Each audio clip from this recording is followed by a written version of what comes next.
Well, I've got swishy cattails, so anything could happen, but it keeps me on my toes.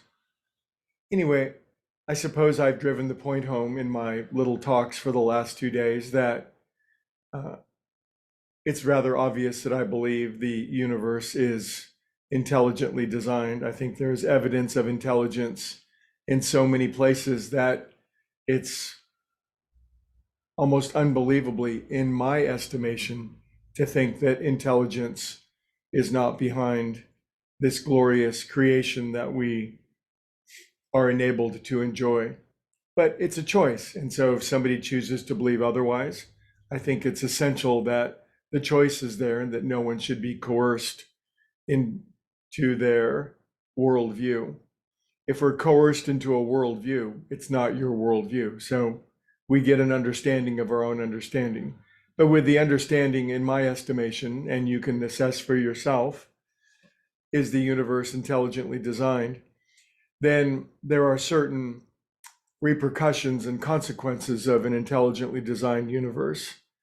And that is, intelligence begats intelligence. Love begats love. Wisdom begats wisdom. Creativity begats wisdom. In other words, in religious language, we're made in the image of our Creator. And colloquial religious saying, you may have heard it before, but God doesn't make junk. God doesn't have a bad day sometimes and make the really good people and then the regular people and then the less than exemplary people. We know that that's not true. So we can all sit back and remember and recall and remind ourselves, and the great power in remembering that we are intelligently designed, meaning there's a meaning and a purpose and a context and a design behind our own destiny, our own reality. And the great adventure of life, of course, is to find that, is to reveal it, is to bring it to the surface. Now, it may be hard to remember that each and every one of us has a positive genius within us. And when I say that, I mean that in the most direct, blunt, straightforward terms.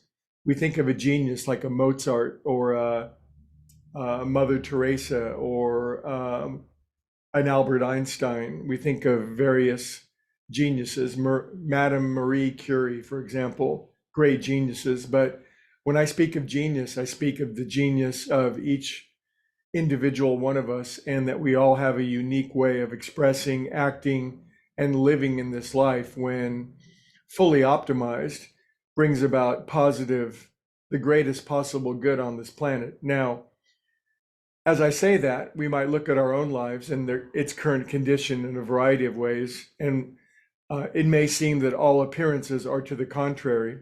It may seem that not so recently in the past, perhaps, all appearances could have been very much to the contrary. In other words, there seemed to be no design, no destiny other than chaos, confusion, or calamity, or at least uncertainty or ignorance.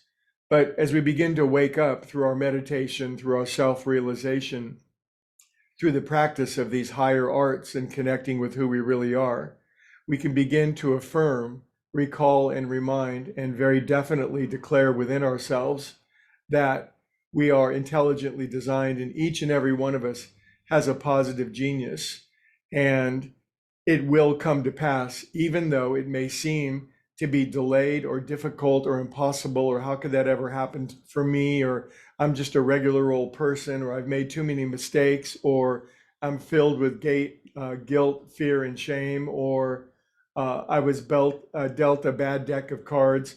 There's all these reasons, all these worldly reasons, as we look at our current life to think, well, that's impossible that I have the same sort of positive, glorious genius. But I am here to tell you, I was delivered to be an ambassador, to remind myself and to remind others that you are intelligently designed. And as such, you have a positive genius to express in this world.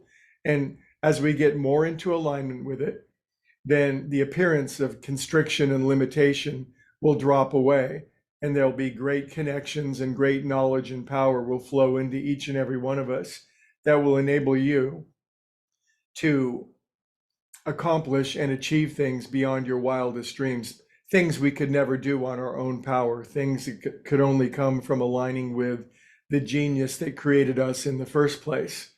So, do you consider this a radical message? Do you think it's too hopeful, too positive, too optimistic? Well, I guess that's up to you, because it does say somewhere in the world scripture, limit not the Holy One of Israel, meaning may our own human mind and its own constraints and limitations act as the filter that blocks out the great power that could flow through us if we simply agreed and came into alignment with it. Tomorrow, I'll discuss what it means to come into alignment with this great genius, this great wisdom, and this great intelligence that created each and every one of us unique, individual, and each and every one of us with a destiny to unfold that, when it does come to fruition, brings the greatest possible love, light, and energy on earth. In other words, we're here to bring heaven on earth. Think about it. Let me know what you think. Blessings. See you tomorrow.